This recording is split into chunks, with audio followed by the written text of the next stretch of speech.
The words weren't meant for me to hear. I was standing at the kitchen counter, hands deep in the sink, scrubbing out a pan that hadn't even been used. A habit, really. Something to keep my hands moving when my heart felt heavy. The window was cracked just enough for the air to carry voices from the backyard into the kitchen. Silas was out there pacing on the phone, his voice just loud enough to cut through the quiet of my late afternoon. She'll die with nothing, and that's fine by me. I didn't move, the sponge stilled in my hand water running over my fingers like I wasn't there. For a moment I wondered if I'd misheard, but the pause that followed was confirmation enough. The silence of someone who meant what he said. He laughed, then short dismissive. She's had everything handed to her by Dad. Now it's time she sees how real life works. Real life. I dried my hands slowly, careful not to make noise. My back stayed straight, shoulders still. There was a bowl of potatoes on the counter waiting to be peeled, so I reached for the paring knife. My hands moved automatically, but something inside me had stopped altogether. I thought of the years I'd spent baking birthday cakes from scratch, staying up all night when Silas had the flu sitting in the bleachers for every cold Saturday soccer game. I thought of the time he failed algebra, and I stayed up teaching myself equations just to help him pass. I remembered the little boy who used to fall asleep on my shoulder in church, his hand curled around my fingers like he was afraid I'd disappear. And now this. I didn't confront him. I didn't step outside or raise my voice. I peeled potatoes, carefully, rhythmically, as if that might help the lump in my throat dissolve. The ache in my chest tightened, but I knew better than to show it. By the time he came back inside, I had set the table and folded the napkins like always. He gave me a glance unreadable, and I smiled the way I've practiced for years, soft and small. "Dinner's ready," I said, as if my world hadn't just tilted on its axis. The house was quiet again, except for the hum of the dishwasher and the clock ticking above the fridge. It had been 8 months since Thorne died. 8 months of enduring what remained. Thorne died on a Thursday. Clear skies, not a cloud in sight. He always said he hoped to go on a cloudy day, as if the weather might have the decency to mourn, but there wasn't a drop of rain, not even a breeze. Just silence. Silas took charge before the nurses had finished covering Thorne's body.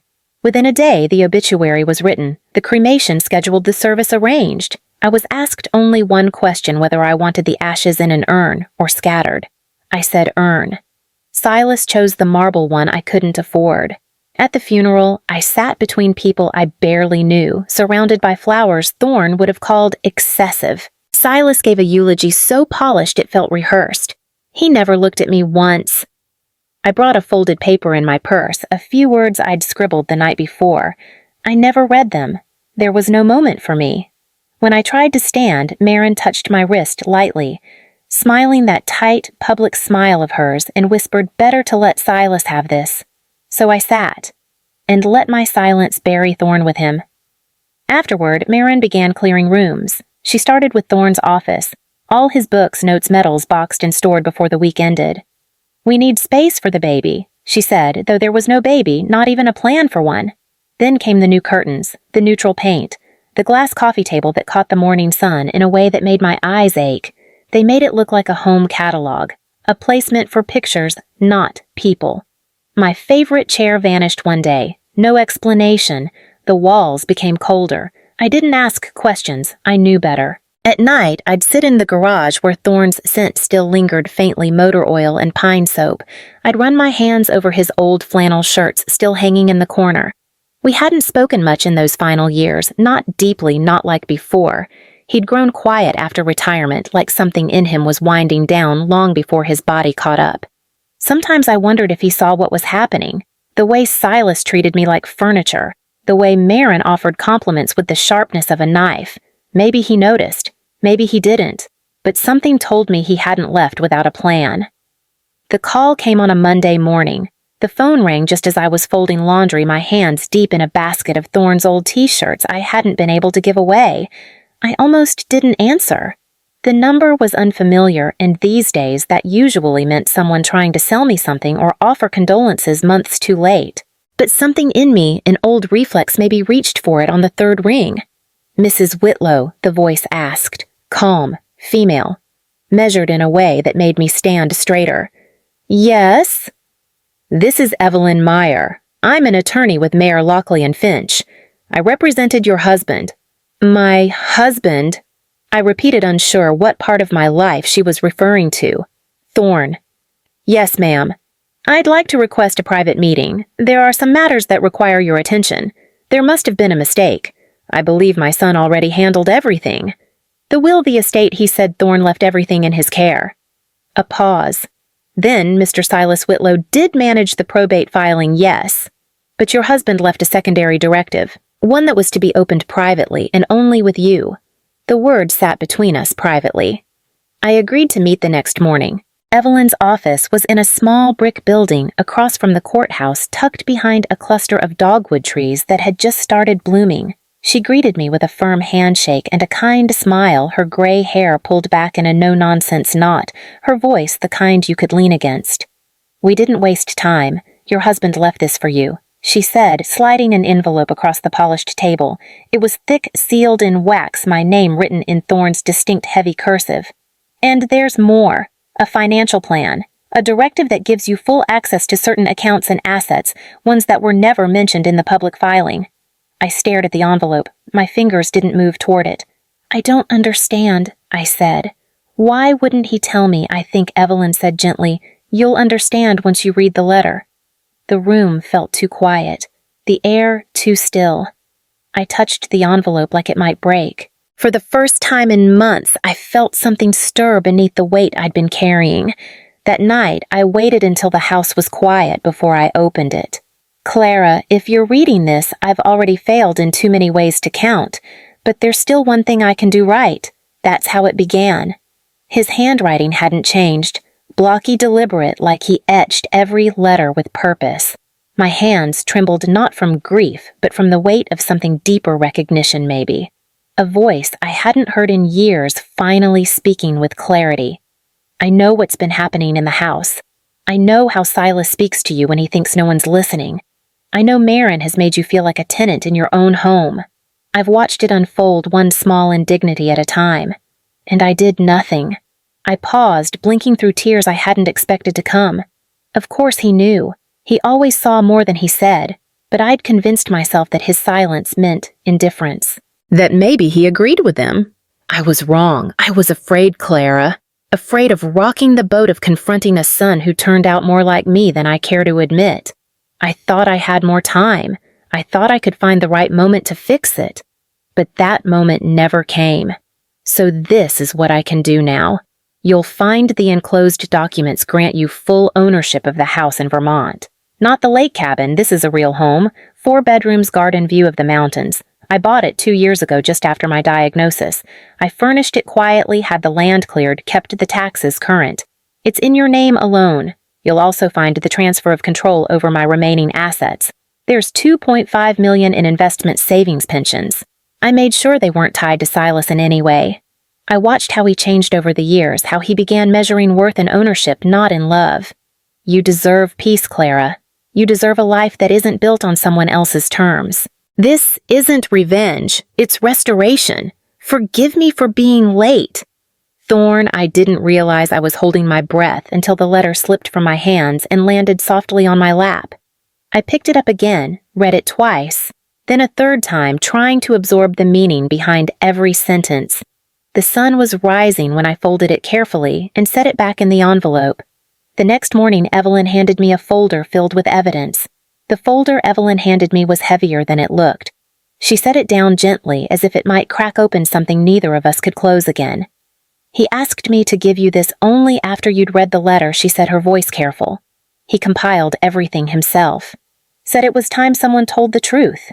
Inside were neatly labeled sections, dates, names, transcripts, photographs. The first document was a copy of an email chain between Marin and a lawyer I didn't recognize. Discussions about limiting liability and minimizing inheritance claims from surviving spouse. My name wasn't mentioned directly, but the implications were plain. We need to ensure the estate transfers smoothly to Silas, one message read with minimal interference. I turned to another tab and found photos. Not of me, of them.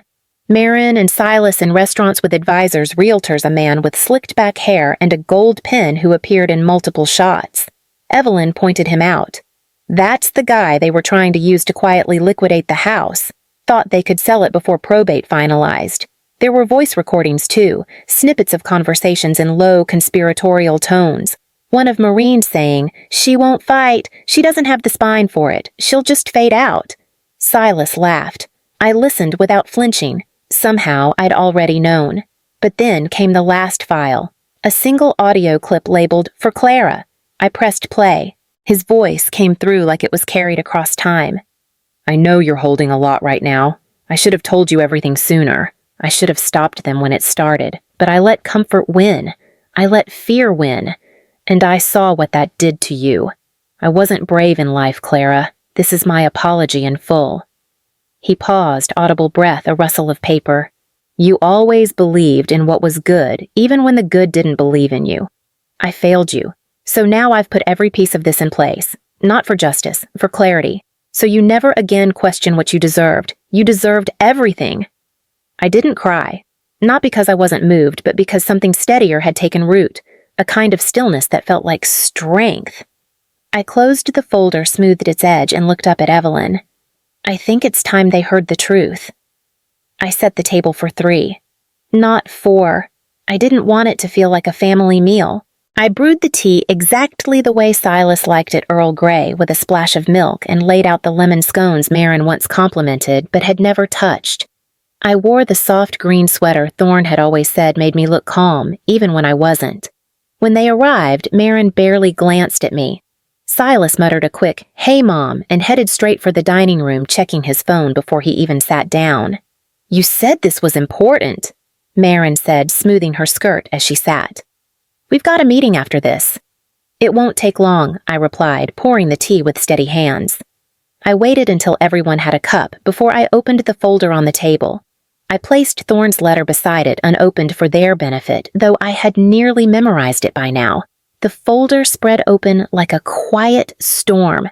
Copies of the will evidence, transcripts, everything Evelyn had prepared. "This is from your father," I said evenly. "And from me, now." Marin reached for the papers first, scanning them quickly. Her eyes narrowed. This isn't the version we filed. This isn't legal." "It is," I said. "And it was always meant to be private. Until now." Silas snatched the will from her hands. His mouth twisted as he read, flipping pages too fast to absorb. "He left it all to you." His voice rose. "He left everything to you." "Yes," I said. "Because he saw what I pretended not to." "You manipulated him," Marin hissed. "This was planned. You tricked him when he was sick." "She didn't," said Evelyn, stepping from the hallway where she'd waited quietly. "I witnessed the signing. So did 2 independent parties. He passed a psychiatric evaluation days before. It's all legal. It's all binding." Silas stood, shoving his chair back. "He said the estate would be shared. He told me he let you believe what you wanted to." I said, my voice still calm. "So you'd show yourself." Marin opened her mouth to speak again, but Evelyn raised a hand. "You're welcome to contest it, but you won't win. And you'll only drain what little you have left trying." Silas looked at me, and for a flicker of a second there was something like disbelief, maybe even grief. I stood and gathered the folder. "I'll be leaving tomorrow." I packed in silence. A single suitcase, 2 boxes, and a canvas bag filled with letters I wasn't ready to read again. I didn't bother with dishes or framed photos. They weren't mine anymore. Most had been replaced anyway, chosen by Moran to fit the palette of the house. Cold grays and sharp whites, no room for warmth. No room for me. As I stepped into the hallway, Moran's voice cut through the quiet. "You're really going then?" Just like that, I didn't turn around. I didn't owe her anything. "You think that money makes you better?" she snapped. "You think it makes up for being small, invisible? Nothing." Silas stood near the kitchen island, arms crossed, saying nothing. That had always been his way. Let someone else do the talking, then claim neutrality when the damage settled. I paused at the door. "I don't need the money to feel whole. I just needed the truth." She called after me again, but her voice blurred into the background like static on a forgotten radio. I stepped outside, feeling the weight of the air shift as the door closed behind me. Evelyn was waiting in her car, parked at the curb. She didn't say a word as I climbed in, and I was grateful for it. Some moments needed silence. The drive to Vermont took most of the day. We didn't stop for photos or meals, just gas and stillness. When we reached the house, she handed me the keys, a clean set of documents, and a prepaid phone. "Start fresh," she said softly. I nodded and stepped into a place no one had ever tried to erase me from. The floors smelled faintly of cedar. The windows opened to mountains I didn't need permission to look at. I changed my number that night. The garden was overgrown when I arrived, but Thorne had already mapped it out. Rose-staked soil turned notes in the shed about what he wanted to grow. I started with lavender. Something hardy, something that didn't ask much but gave plenty. I worked in the mornings when the sun was soft and the world hadn't fully woken. Dirt under my nails felt more honest than anything I'd touched in years. I spoke aloud sometimes to no one in particular, but I liked to think Thorne heard me. In the afternoons I read. I started with old favorites, then ventured into memoirs written by women who'd rebuilt their lives from rubble. Some had left marriages, some had lost children, some had simply gotten tired of being invisible. I understood all of them. A flyer at the co-op led me to a support group. Mothers in Silence, it read. Every Wednesday evening we met in a church basement that smelled of coffee and worn carpet. We didn't cry much. We told stories. We didn't give advice. We listened. That was enough. One woman, Gloria, told me she hadn't heard from her son in 12 years. She didn't know if he was alive. I gave her my number and baked her a pie. We didn't talk about forgiveness. We talked about what we did with the empty space. With Thorne's money, I started a quiet fund, small grants for women over 50 who'd been left out of wills, pushed out of homes, or just trying to begin again. I didn't attach my name. I just wanted them to know someone believed in them. It wasn't the kind of life I used to imagine, but it was mine. The letter arrived just after the first frost. The envelope came in early October, tucked between a seed catalog and a donation receipt. My name was written in block letters I recognized immediately, Silas's handwriting sharp and urgent. There was no return address, just a postmark from the city I used to call home. I opened it slowly without expectation. He didn't bother with small talk. "Mom, I know it's been a long time. I wouldn't be writing if it weren't serious. We're in trouble. The business didn't survive the downturn. Marin's parents cut us off. We're behind on the mortgage. If you could help just something to get us through the winter, I'd be grateful. We're still family. That has to count for something." Silas. I read it twice. Not a word about what he'd said to me on the porch. Not a single mention of Thorne. No apology. Only need. I placed the letter back in the envelope and slid it into the drawer where I kept seeds that would never grow in this climate. That felt fitting. Later that night, after the dishes were washed and the fire had settled into embers, I took out a fresh sheet of paper. Not to write back, but to write forward.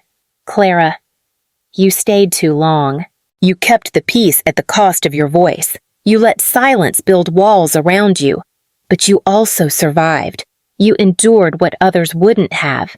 And when the door finally opened, you walked through it alone. That took courage. You don't owe answers. You don't owe rescue. You don't owe redemption to people who never believed you mattered. What you owe is peace, joy, stillness, and whatever else you decide you want next. This is not revenge. This is the quiet life you earned, with love from the woman you finally became." I folded the page, placed it in the wooden box beside Thorne's letter, and stepped out into the garden. The lavender had gone brittle in the cold, but the rosemary held its shape. The sky was just beginning to soften with morning light. I sat on the bench we'd built together and held both letters in my lap, feeling the weight of two voices that finally knew how to speak. And for the first time in years, I felt no need to be anywhere else.